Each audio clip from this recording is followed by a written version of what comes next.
risiko keburukan, dan kita tahu akan wafat, akan dikuburkan, bagaimana cara persiapannya? Supaya nggak lalai tadi ya.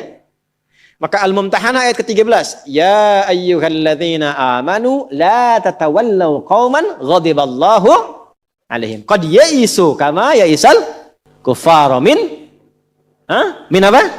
Ashabil kubur. Maka jangan banyak bergaul dengan orang-orang yang menjauhkan kita dari ridha Allah Subhanahu wa taala. Cari teman yang baik sekarang. Pertama, maaf, bikin kebaikan di rumah tangga dulu. Itu kan teman hidup. Ya.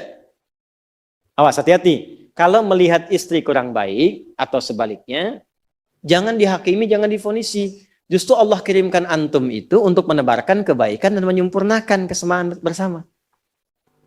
Jelas? Jadi sekarang yang dilakukan teman hidup dulu. Rubah jadi baik dulu. Anak-anak jadi baik dulu. Setelah itu cari tempat tinggal yang baik. Bergaul dengan orang baik.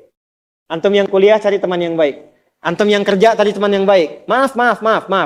Kalau ada tawaran, kedudukan ke hartanya berlipat, tapi menjauhkan Anda dari Allah, ingat ini. Thumma amatahu fa'akbarah. Ingat saat ditawari itu Anda meninggal. Dikubur. Dan ingat ancamannya. Ingat pasalnya tuh. Ya, ingat suratnya. Paham?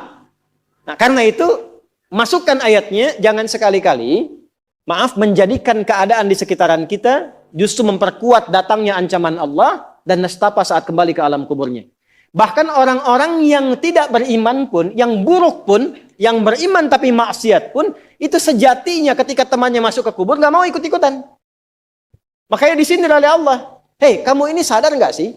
Orang yang mengajak kamu maksiat itu, lihat temannya meninggal pun, temannya wafat pun, dia nggak pengen ikut. Kadang-kadang dia abaikan. Coba lihat. Ya, ada pimpinan misalnya, tingkat tertinggi. Lihat anak buah bawahnya misalnya. Menjalankan tugas bahkan dari dia untuk berbuat salah, berbuat maksiat. Ya, apakah mengedarkan narkoba. Atau misalnya membackingi kegiatan yang tidak baik. Lalu tiba-tiba dia wafat. Apakah peduli atasannya? Tidak. Yang ada yang terjadi, jangan bawa-bawa atasan. Padahal dia yang nyuruh. Terus Anda mau jadikan teman yang seperti itu? Dia pada kawannya saja nggak bertanggung jawab. Dengan imannya saja dia nggak peduli. Kalau dia dengan Allah saja nggak peduli, kenapa Anda dia jadikan teman? Dan kenapa Anda menjadikannya dia teman? Kalau bahasa anak sekarang tuh begini, Allah aja dia gituin, apalagi kamu. Ya kan? Ya, Nabi aja dia cuekin, apalagi kamu kan? Ini peringatan Quran, ini bukan dari saya. Ini peringatan Quran. Jangan sekali-kali, Anda dimanapun, Anda berdinaskah, tugas formal. Anda berdagangkah, jangan berteman dengan orang menyimpang. Karena saat Anda susah pun yang akan peduli. Temannya aja yang sama-sama berbuat menyimpang, dia sisihkan, apalagi Anda. Paham? Teruskan. Quran surah ke 35 Fatir ayat 22. Wa ma yastawil ahya'u wal amwat innallaha yasma'u man yasha wa ma anta bimusmi'in man fil qubur. Kalau Anda masih belum sadar juga, kata Allah, hei, kamu ini masih hidup, masih punya harapan, masih punya bekal. Kalau sudah meninggal, nggak sama keadaan orang hidup dengan wafat. Mumpung kamu masih hidup, karena kalau sudah meninggal, temanmu yang meninggal pun kamu nggak bisa dengar suaranya. Cuma saya yang tahu keadaan di alam kubur. Karena saya tahu, kata Allah, dan saya punya Rahman dan Rahim, dengan sayang saya sampaikan kepadamu. Karena sayang saya.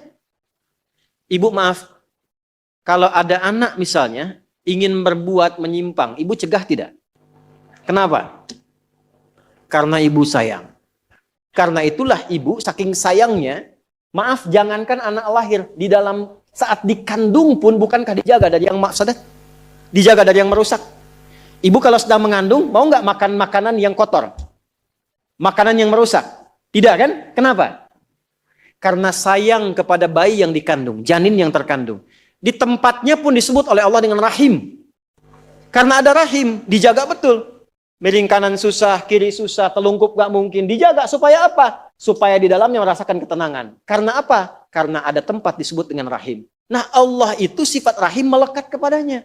Karena sayang dengan kita, diingatkan. Bahasa bebasnya gini, karena saya sayang engkau dengan rahimku. Karena saya cinta kamu dengan rahmanku. Jangan sampai masuk kubur, kamu tersiksa, kamu nestapa. Karena beda antara hidup di dunia dengan kehidupan di kubur. Mumpung masih hidup, cari bekal. Karena engkau tak mampu mendengar apa yang terjadi dalam kubur.